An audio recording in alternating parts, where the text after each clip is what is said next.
Why, hello, everybody, and welcome to the Truly Odd Podcast, where we bring you the latest in game news and movie news. I'm your host, Joe Garcia. So grab your controllers, get your popcorn, and let's go ahead and dive right on into these topics, shall we?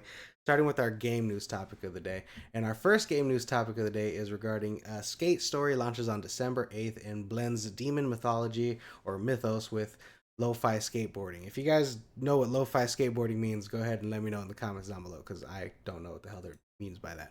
But let's go ahead and take a look. And I thought this game had some pretty interesting visuals here. I can play the trailer, but not the audio because it plays some of the music from the soundtrack. So go ahead and take a look at this trailer while I read to you guys the details. And I'll have everything in the description down below if you want to take a look at everything for yourself. Devolver Digital's surreal skateboarding adventure Skate Story arrives on December 8th on PC and PS5 and Switch 2 with a free Steam demo available now. Players control a glass demon skating through an abstract hell to eat the moon and reclaim their soul, mastering over 70 tricks and unlocking gear and upgrades. The game features music by Blood Cultures and composer John Fio. I hope I'm saying his name right, combining heavy synthesis and ethereal vocals. I hope I'm saying that right too, to match its haunting visual style. But I just thought visually it looks phenomenal. I think this looks interesting, and I honestly haven't seen a skateboarding type video game outside of Tony Hawk Pro Skater and stuff like that. I'm sure they've had other things, but something that really takes its own genre and tells its own story and then involves skateboarding, I haven't seen personally. So I'm interested in seeing how this turns out, and I think it just looks absolutely phenomenal. But let me know what you guys think in the comments down below. Do you like the visuals for this, or is it something that interests you? And let me know what you think of the music too. I wish I could play it for you guys, but I thought the music looked pretty interesting or sounded pretty interesting. Let me know what you guys think. All right, guys, let's go ahead and move over to our next game news topic of the day. And our next game news topic of the day is revolving around a rumor. So take everything I say with a grain of salt. But a canceled Assassin's Creed game would have had players facing off against the KKK, according to this article from Game Rant. Let me read to you guys some of the details here. Ubisoft reportedly canceled a planned Assassin's Creed title set during the post Civil War Reconstruction era, which would have featured black protagonists confronting the Ku Klux Klan. Sources claim the hold on. Oh, sources claim that the decision stemmed from concerns over U.S. politic instability, combined with backlash to Assassin's Creed Shadows and recent high-profile acts of violence.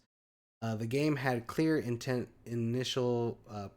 The game had cleared initial approvals and was in pre-production at Ubisoft Quebec, but was deemed too political by leadership despite staff enthusiasm for a historical narrative potential. For its historical narrative potential. Forgive me, guys. I'm dyslexic. It happens. But uh, I'm very curious why they felt that this decision was political. I understand the acts of violence and stuff like that, and I understand people are calling people Nazis left and right just to, be dicks or whatever the hell they do it for. But I think this game would have been awesome. I would have loved to seen a black protagonist face off against the KKK or against any racial thing of that sort. I think it would have been awesome.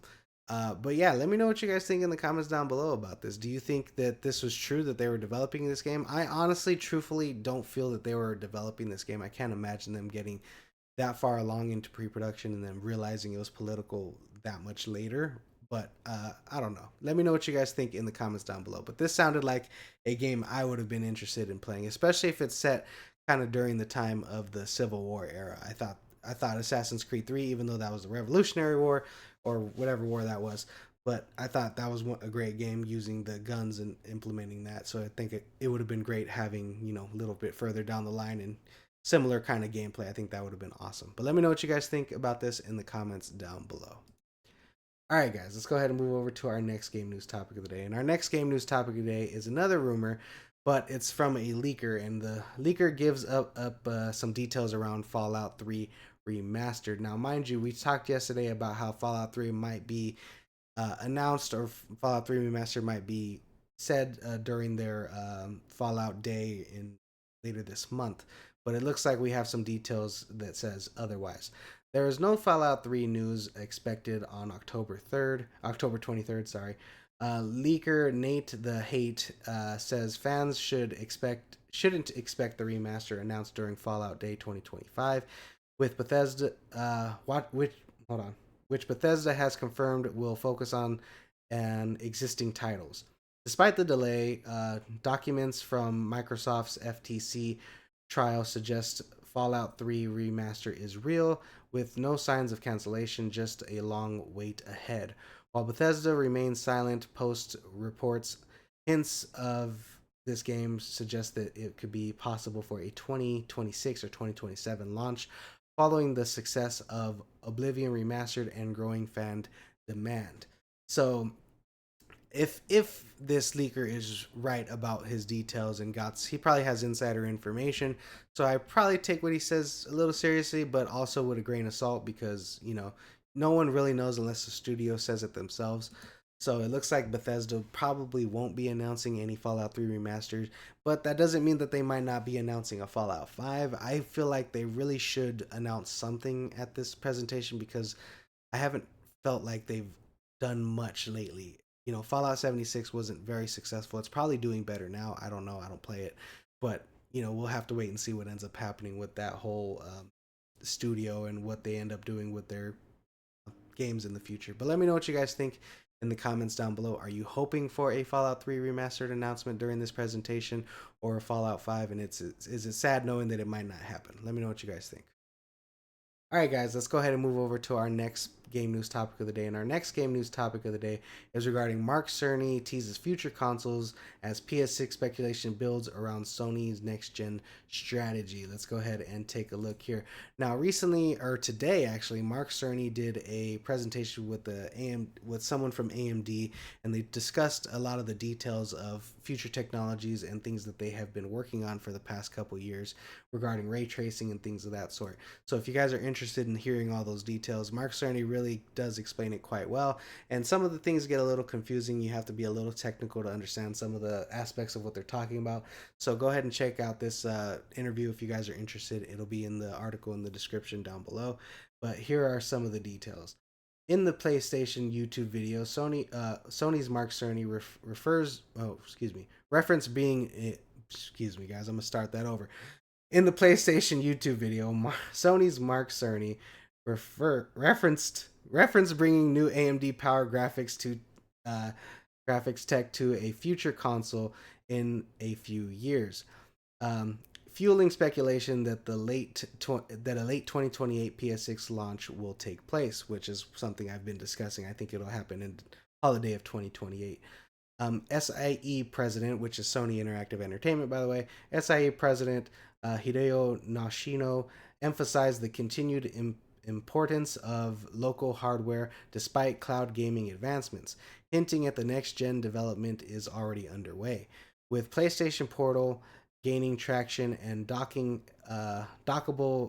handheld rumors surfacing, Sony future platform strategy may include both traditional and portable hardware innovations. So I'm thinking that they're kind of probably do something. See, the problem with portables for the PlayStation is you have to have individual games developed for it. You can't have like a great example was their PSP and their PS Vita. They had their own God of War games that had to be developed. The Vita had its own games that had to be developed. You couldn't use any games that were on the PlayStation 4 or the PlayStation 3 when those are out. And I think that's been kind of a hindrance to the portable market for these consoles. I think if something like Ghost of Yotei was able to be played portable on a PlayStation Portal with something not maybe as powerful, with a little bit of drop of maybe FPS, drop of some graphics, which maybe 1080p I think would be totally fine for a cool portable that's can handle the power of something like a PS5 can do. I think would be beneficial for the next generation consoles.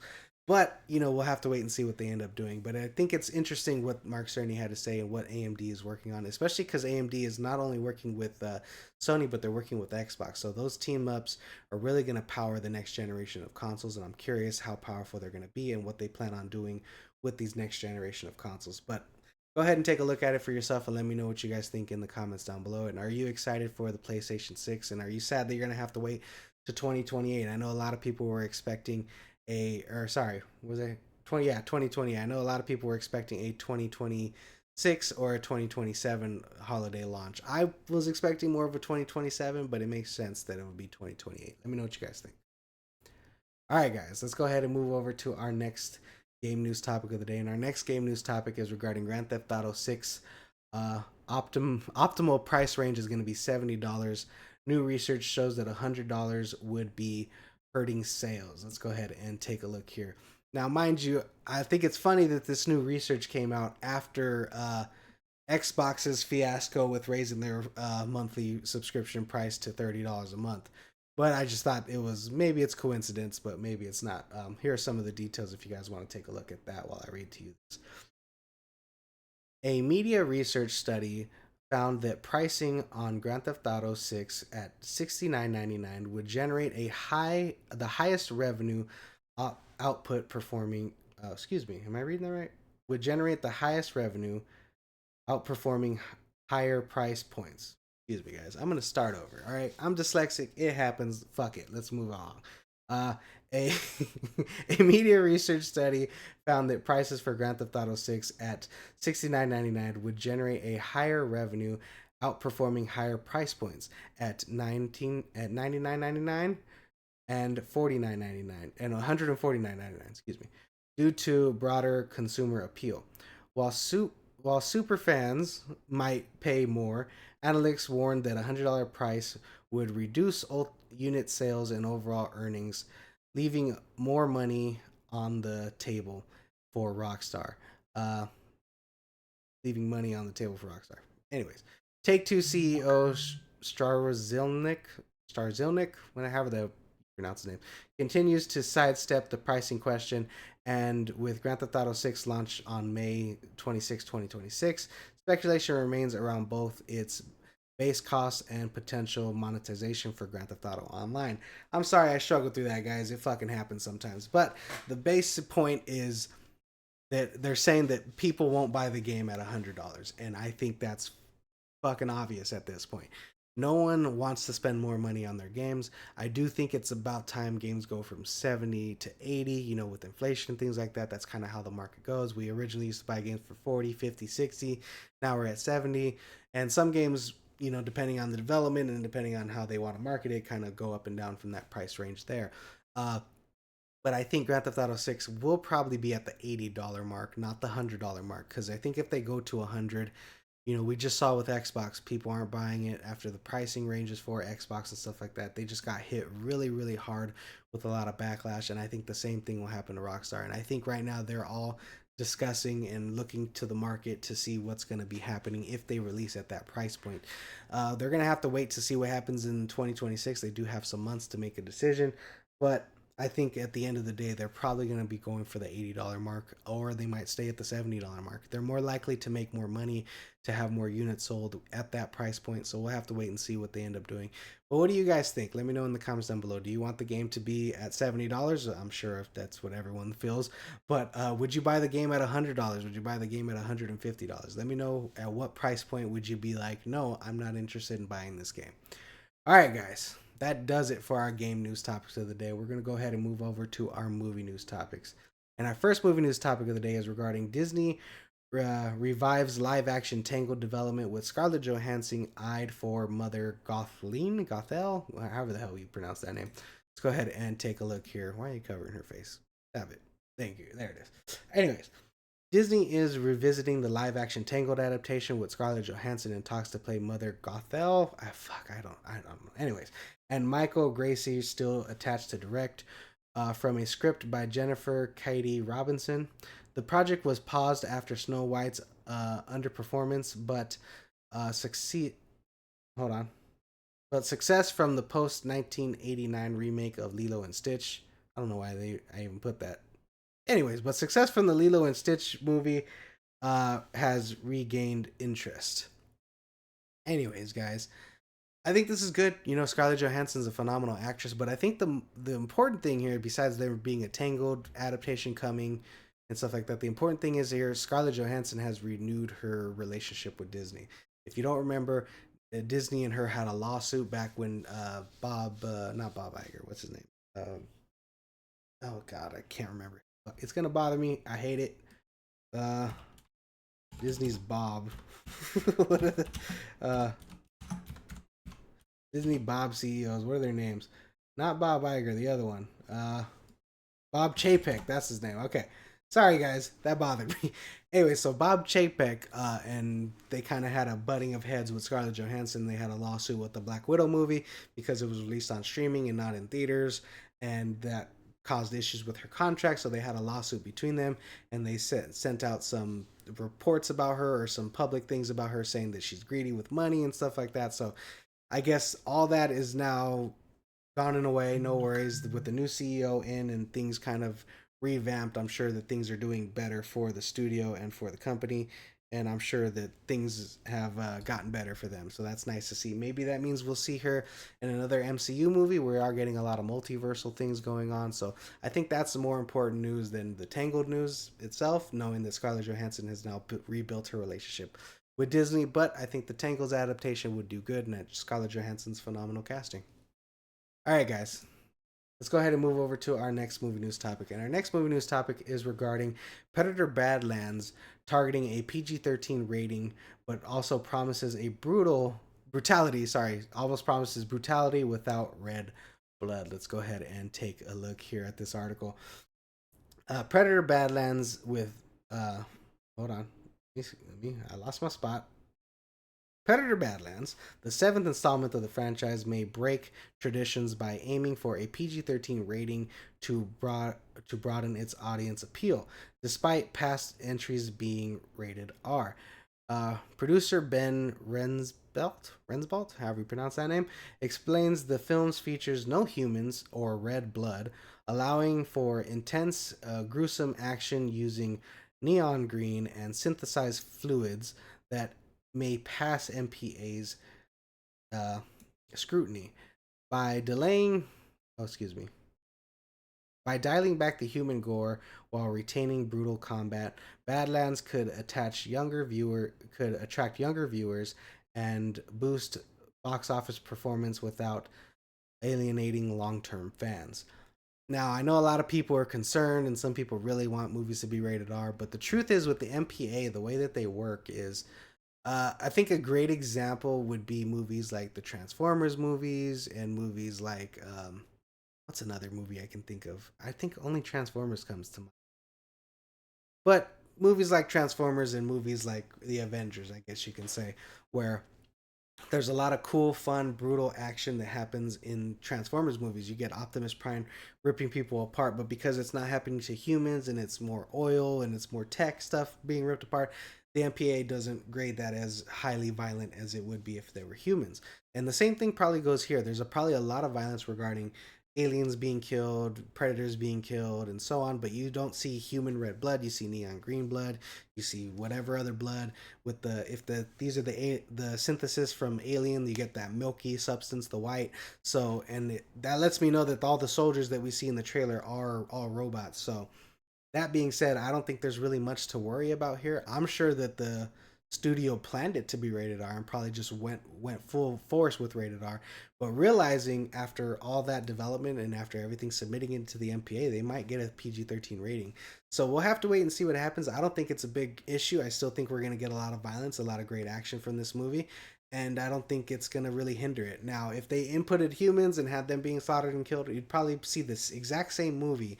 If take away the sense and put humans, excuse me, it'd be the exact same movie but rated R. So I think that's good, you know. So yeah, and there's no reason to have a lot of cuss words in the movie. You know, you're dealing with a predator who probably doesn't have cuss words in this language. Who knows? But I think it's great, and I still looking forward to this movie, and I'm very excited to see it. But let me know what you guys think of this in the comments down below. Were you hoping for a rated R movie, or do you not really care like me and you think it's going to be fine? I'm curious to know what you guys think. All right, guys, that being said, let's go ahead and move over to our next movie news topic of the day. And my dyslexia is kicking in bad because these words look fucking weird right now. So forgive me. I'm going to fucking power through this shit. But let's go ahead. Our next story is Warner Brothers renews Mike DeLuca's and Pam Abdy's contract after $4 billion box office turnaround. Let's go ahead and take a look at this article for Variety. If you guys are interested, it'll be in the description down below. Despite early speculation of their dismissal, Mike DeLuca and Pam Abdy continue leading Warner Brothers Pictures with renewed contracts confirmed by CEO David Zaslav. Following early 2025 flops, it's but hits like a Minecraft movie, Sinners, Weapons helped the studio surpass 4 billion globally, with just 11 films restoring industry confidence. And also, they also had, I think, 8 or 7 movies in a row make $40 million opening weekend, which no studio in history has ever done. And Mike DeLuca and Pam Abdy were kind of behind that because they're the studio heads for running the film department or whatever. Warner Brothers is doubling down on theatrical storytelling with upcoming releases, including Wuthering Heights, The Bride, and sequels to Dune and Mortal Kombat under Mike DeLuca and Pam Abdy's continued leadership. So I think this is good news. I know that there was a lot of reports going around that Mike DeLuca and Pam Abdy would probably be dismissed or wouldn't get their contracts renewed, but Warner Brothers has had such a successful year that it makes sense that they're holding on to them to see how they do and how they perform for the next years. Now, I'm not sure if it's a yearly contract or a couple year contract, but I think they've done phenomenal work at Warner Brothers this year. While it's not the best that they can do, I think so far they've done very successful, and I hope to see what they do in the future for next year's films. So congratulations to them for getting their contract renewed. And I think another reason for the renewal has to do with our next story. So let's go ahead and take a look at our next story. David Ellis's Warner Brothers bids gains momentum as Paramount eyes for an acquisition. So it looks like David Ellis is still looking to be buying Warner Brothers Discovery. Let's go ahead and take a look here. And kind of connecting to our previous story, with Mike DeLuca and Pam Abdy's contract renewed and Warner Brothers post $4 billion box office year to date, David Ellis is reportedly preparing to bid to acquire Warner Brothers Discovery, viewing the studio as a promising asset. Insiders suggest Warner Brothers Discovery CEO David Zaslav may be sidelined in any merger, with Ellis and his father Larry Ellis favoring a clear leadership slate. So cleaning everything up. Zaslav could be offered a board seat or a strategic advisory role at most. I think it makes sense to hold on to Zaslav. We'll talk about it later, but I honestly feel like holding on to him would be beneficial for the studio. Anyways, Ellis is said to be waiting for the right moment to form an offer, aiming to avoid the drawn out process that marked Skydance's $8 billion acquisition of Paramount. Analysts believe that buying Warner Brothers Discovery before its planned split in 2026 could be the most cost-effective move. All right, so there's a lot going on here. Firstly, let's talk about the Mike DeLuca and Pam Abdy being renewed contract. So the fact that they got their renewed contract and they've done this very successful with $4 billion at the box office this year means that they are now more valuable. So the price for Warner Brothers Discovery will be higher just having Mike DeLuca and Pam Abdy because of how successful they've done this year. That's one note. The other note is having Zaslav being removed. I know it makes sense, there'll be butting heads of CEOs and stuff like that, but he's done such a great job in turning around Warner Brothers in the little amount of time he's had it, which is I think it's only been 2 or 3 years since they acquired it from Verizon. I forget who they acquired it from. I think it was Verizon. But since they acquired it, there's been very, very much successful. So I think keeping him on board as a board member or even as an advisory role would be beneficial for the studio to have him continue with his successful run at Warner Brothers. Having one person run Paramount and Warner Brothers and Skydance would be more beneficial for the studio, I feel. Anyways, the last part that I want to discuss here is despite that they're going to be buying it before the split. So if you didn't know, Warner Brothers Discovery were discussing about splitting into 2 different companies. And one company was going to focus, I believe, on more of the news, media, and stuff like that. Or I forget exactly what they were breaking into, but we'll just call it the news, media, and other divisions that aren't necessary. And then one movie and television division that were going to stay under the main Warner Brothers umbrella. So they're going to split up their assets into two separate companies as it is. And if they do that, that means two separate companies are going to have to be bought out by Skydance, and that'll be more of a price. So they definitely have to buy them out before they end up splitting in 2026. So that's what's going on there. So a lot of things going on business wise for the studio. I'll be very surprised if this goes through, because the problem is this is going to become a monopoly. Having one studio and Skydance own Paramount and own Warner Brothers might be a problem in the industry, but we'll have to wait and see what happens. They also have a lot of political pull. They have billions of dollars. I think his dad became the richest man in the world, passing Elon Musk, and then Elon Musk passed him again. So they got plenty of fucking money to play with. So it's going to be very interesting to see what happens here with the Warner Brothers and how it all unfolds. And that also is going to have a lot of repercussions for James Gunn's position for the DCU and for any other movies that's happening. So we'll have to wait and see what happens. But it's very interesting what's going on regarding this possible acquisition and bid. And mind you, also, if you do a bid for a company, that means other companies get to bid also. So we might see Universal in the race, we might see Netflix in the race, but maybe not Netflix because they're focused on streaming stuff. But we might see other companies be interested in taking bids. Maybe Disney will take a bid. Who knows? We'll have to wait and see. I personally think Apple should come in and swoop this up, but that's besides the point. Anyways, guys, that being said, let's go ahead and move over to our last movie news topic of the day. And our last movie news topic of the day is regarding Stranger Things Season 5's budget soars to $480 million. Netflix bets big on its epic finale. All right, guys, let's go ahead and take a look here. Netflix reportedly spent 50 to 60 million dollars. I said billion for 480, did I? Anyways, I'll read it again. Netflix reportedly spends 50 to 60 million dollars per episode on Stranger Things season 5, totaling up to 480 million dollars, making it one of the most expensive seasons in TV history. The 8-episode finale will kick off with volume 1 this November 26th, prompting a climactic showdown with Vecna and a blockbuster scale set pieces. Excuse me.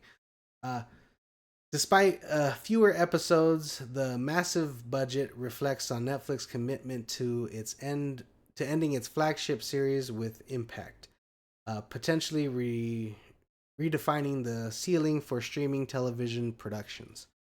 So that's crazy. It's going to cost $480 million. But mind you, these episodes, I think, are more movie length than you think. I'm not sure if they've actually released what the episode lengths are. Let's see if they have. Season 5 episode length. So, season 5 episode lengths right now, there's nothing set in stone, but it looks like, according to some people on Reddit here, from what I'm seeing, is that episodes 1 through 7 will be almost 2 hours apiece. So we're going to get 8 episodes, which is short, but we're going to get movie length episodes. I'm thinking we'll get like maybe an hour and 30 per some episodes and stuff like that. So it's going to vary per episode what the length is, but we're going to get feature length film episodes. And a feature length film could be anything from, I think, 90 minutes to 80 minutes, something like that. So if you can see like a 90-minute movie, that's technically a feature length film, just so you know. So when you think feature length, don't think it means 2 hours guaranteed. It just means roughly 90, give or take. Like a good example is that dog movie that came out. I think that one was around like 68 minutes or something like that. I can't exactly remember the number. But it's crazy how much money they're spending. But honestly, I think this is good because they're investing in themselves. And the reason I would say that is because you can't see Stranger Things anywhere else but Netflix. They're on their final 5th season. That means that we might get people in buying Netflix subscriptions that have never bought it before just to binge watch all the seasons up to season 5 and finally catch the finale. People have been talking about it for years. It's been their flagship project. So I'm very, very curious how it's going to end up being. And I think it's looking phenomenal. And they really put their money where their mouth is and just fucking went for the ceiling. So I think they're going to hit it, and we'll see what ends up happening. But let me know what you guys think about this in the comments down below. Do you think they spent too much money? Are you liking that these episodes are going to be feature length film episodes or feature length Let me know what you guys think in the comments down below. All right, guys, that's a wrap for today's episode of the Truly Odd Podcast. Thank you so much for watching. If you like this episode, please like and subscribe. And always remember, stay true, be odd.